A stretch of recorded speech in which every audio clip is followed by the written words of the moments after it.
नमस्ते, अनुविता चैनल में आप सभी का स्वागत है। आज हम देखेंगे वाक्यों के प्रकार के बारे में। वाक्य दो प्रकार के होते हैं। जैसा कि हमें पता है कि अक्षरों से शब्द बनते हैं, शब्दों से वाक्यों की रचना होती है। तो वाक्य किस प्रकार के हैं उसको भी जानना बहुत ज़रूरी है। दो प्रकार से वाक्यों की रचना की जाती है। एक होता है रचना के आधार पर वाक्य और दूसरा होता है अर्थ के आधार पर वाक्य। रचना के आधार पर जो वाक्यों की रचना की जाती है वो हम अगले वीडियो में देखेंगे। यहाँ पर अभी हम देख रहे हैं अर्थ के आधार पर वाक्यों के प्रकार। अर्थ के आधार पर वाक्य 8 प्रकार के होते हैं। विधानार्थक वाक्य, निषेधार्थक वाक्य जिसको हम निषेधवाचक वाक्य भी कहते हैं, प्रश्नवाचक वाक्य, आज्ञार्थक वाक्य, विस्मयादि बोधक वाक्य, इच्छावाचक वाक्य, संकेतवाचक वाक्य और संदेहवाचक वाक्य। तो इस तरह से जब हम अर्थ के आधार पर वाक्यों की रचना करते हैं तब इस प्रकार से 8 प्रकार से वाक्यों की रचना की जाती है। अब हम देखते हैं विधानार्थक वाक्य किस प्रकार के होते हैं। विधानार्थक वाक्य वे वाक्य होते हैं जिनसे हमें किसी प्रकार की जानकारी प्राप्त होती है या किसी कार्य के होने का बोध होता है। किसी प्रकार की जानकारी अर्थात जैसे मैंने यहाँ पर कहा कि भारत एक देश है। भारत एक देश है, तो यहाँ पर हमें क्या पता चल रहा है?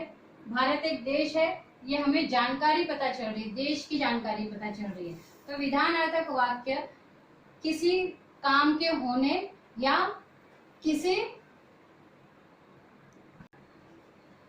इस वाक्य से भारत एक देश है ये हमें जानकारी प्राप्त हो रही है। और इसके अलावा जैसे मैंने यहाँ पर लिखा लड़की खाना खाती है, लड़की खाना खाती है। तो इस तरह से यहाँ पर काम हो रहा है और यहाँ पर हमें जानकारी प्राप्त हो रही है। तो विधानार्थक वाक्य वही वाक्य होते हैं जिससे हमें किसी प्रकार की जानकारी प्राप्त हो या किसी कार्य के होने का बोध हो, उसे हम विधानार्थक वाक्य कहते हैं। अब हम चलते हैं निषेधार्थक अथवा निषेधवाचक वाक्य की तरफ। निषेध का अर्थ ही होता है नहीं। निषेध का अर्थ है नहीं। इसका अर्थ होता है कि नकारात्मक वाक्य, जिस ऐसे वाक्य जिनमें कि हम नहीं का प्रयोग करते हैं। जैसे यहाँ पर मैंने एक एग्जांपल दिया, यहाँ पर मैंने दिया है लड़की खाना खाती है। इसी को अगर हमें नकारात्मक में करना है तो हम क्या लिखेंगे? लड़की खाना नहीं खाती है। लड़की खाना नहीं खाती है, यहाँ पर हमने नहीं जो है निषेध यानी नकारात्मकता के लिए प्रयोग किया, इसीलिए निषेध का अर्थ है नकारात्मक वाक्य, यानी जिसमें हम ज्यादातर नहीं का प्रयोग करते हैं। वही क्या हो गया है? लड़की खाना नहीं खाती है, वो निषेधवाचक वाक्य हो जाएंगे। इसी तरह से राम गाना नहीं गाता है, इस तरह का अगर वाक्य आया तो हमें सिर्फ देखना है यहाँ पे नहीं है, तो उस वाक्य को हम क्या लिख देंगे? निषेधार्थक वाक्य लिख देंगे। अब हम चलते हैं प्रश्नवाचक वाक्य की तरफ। प्रश्नवाचक वाक्य के अंतर्गत जैसा कि इस शब्द से ही पता चल रहा है प्रश्न, इसका अर्थ ये हुआ कि जो भी वाक्य प्रश्नवाचक रूप से लिखे होंगे उसके अंत में प्रश्नवाचक चिन्ह होगा और उसमें किसी न किसी तरह का प्रश्न पूछा गया होगा। जैसे राम किसके पुत्र थे? तो सबसे पहले तो हमें ये देखना है कि यहाँ पर क्वेश्चन मार्क है, इसका मतलब ये प्रश्नवाचक वाक्य होगा। और बीच में हमें ये भी ध्यान देना है कि यहाँ पर हमें प्रश्न पूछा गया है, इसीलिए इस तरह के जो वाक्य होंगे वे प्रश्नवाचक वाक्य होंगे। अब हम चलते हैं आज्ञार्थक वाक्य। आज्ञार्थक वाक्य यहाँ पर जिस तरह से आप देख रहे हैं कि आज्ञा देने वाले जो वाक्य हैं उस तरह के वाक्यों को हम आज्ञार्थक वाक्य कहते हैं। जैसे बच्चा अभी स्कूल में बच्चे वॉशरूम के लिए जाते हैं या कहीं बाहर से आते हैं, वे जब पूछते हैं कि हम अंदर आए, क्लास के अंदर आए, तो हम कहते हैं आ जाओ। तो एक तरह से हमने उन्हें आज्ञा दी, तो वे इस तरह के वाक्य क्या हो जाएंगे, आज्ञार्थक वाक्य। जैसे बैठ जाओ, खड़े हो जाओ, यह काम कर लो। तो इस तरह के जिन वाक्यों द्वारा हम आज्ञा देते हैं, उस तरह के वाक्य आज्ञार्थक वाक्य के अंतर्गत आ जाएंगे। अब विस्मय आदि बोधक वाक्य। विस्मय आदि बोधक में हमें यह ध्यान देना है कि ये चिन्ह, ये जो चिन्ह है वो विस्मय आदि बोधक का चिन्ह होता है। ये चिन्ह जिस वाक्य में होगा वह वाक्य जो है विस्मय आदि बोधक वाले वाक्य होंगे। यहाँ पर एक एग्जांपल देखेंगे, वाह कितना बढ़िया है।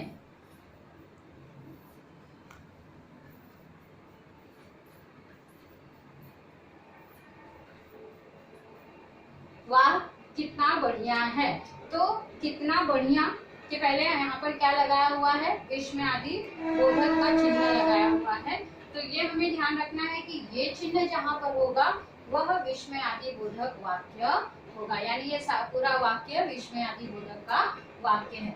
अब हम चलते हैं इच्छावाचक वाक्य। इच्छावाचक वाक्य वह वाक्य होता है जिससे कि हम भविष्य में होने वाली चीजों के बारे में अपनी इच्छा प्रकट करते हैं। इसमें ज्यादातर हम आशीर्वाद के लिए जिन शब्दों का प्रयोग करते हैं, जैसे खुश रहो, सुखी रहो, तो इस तरह के वाक्यों का इसमें समावेश होता है। जैसे भगवान तुम्हारा भला करे, यह वाक्य भी, इस तरह के वाक्य भी इच्छावाचक वाक्य में आएंगे। तो जो भविष्य में होने वाली चीजें हैं वो ज्यादातर उनका समावेश इच्छावाचक वाक्यों में होता है। यहाँ पर मैं एक एग्जांपल लिखती हूँ, ईश्वर तुम्हारा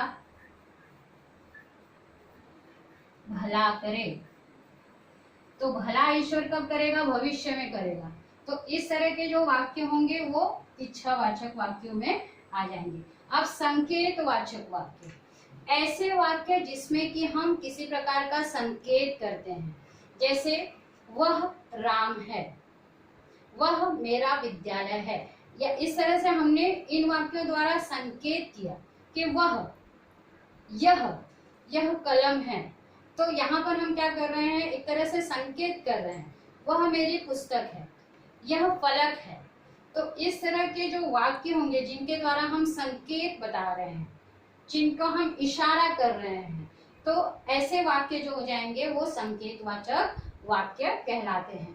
अब संदेहवाचक वाक्य, संदेह का यहाँ पर शब्द में ही छिपा हुआ है कि संदेह यानी ऐसी चीजें जो कि जिनमें हमें संदेह हो। जैसे यहाँ पर एक एग्जांपल दूंगी, क्या इस वर्ष अच्छी वर्षा होगी।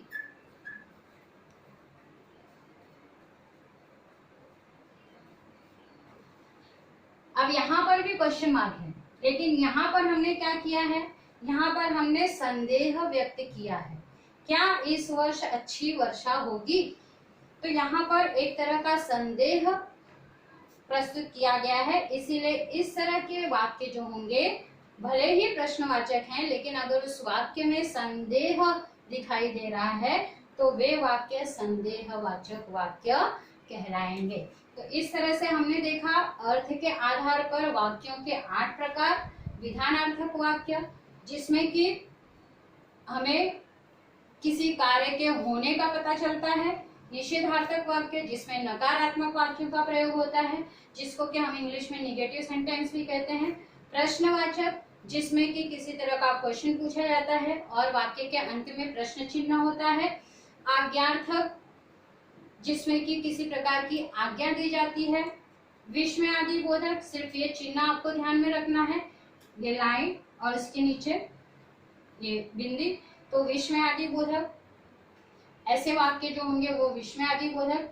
इच्छावाचक, भविष्य में होने वाली क्रियाओं पर जो हम वाक्य बनाते हैं, या जिस तरह से आशीर्वाद के लिए हम किसकी भलाई के लिए हम जो भी वाक्य बोलते हैं जो भविष्य में घटित होने वाली हैं, वे इच्छावाचक में आ जाएंगी। संकेतवाचक, अगर हम किसी चीज के लिए संकेत कर रहे हैं, इशारा कर रहे हैं, इशारे के लिए जिन शब्दों का प्रयोग किया जाता है, ऐसे शब्द अगर किसी वाक्य में आ जाते हैं तो वे संकेतवाचक वाक्य कहलाते हैं। संदेहवाचक, ऐसे वाक्य जिसमें हमें किसी प्रकार का संदेह का अनुभव होता है, ऐसे वाक्य संदेहवाचक वाक्य कहलाते हैं। तो इस तरह से हमने अर्थ के आधार पर 8 प्रकारों के बारे में जानकारी ली। अगले वीडियो में हम देखेंगे रचना के आधार पर वाक्य के प्रकार। आपको अगर ये वीडियो पसंद आया हो तो इसे लाइक कीजिए, शेयर कीजिए, सब्सक्राइब कीजिए। तब तक के लिए धन्यवाद।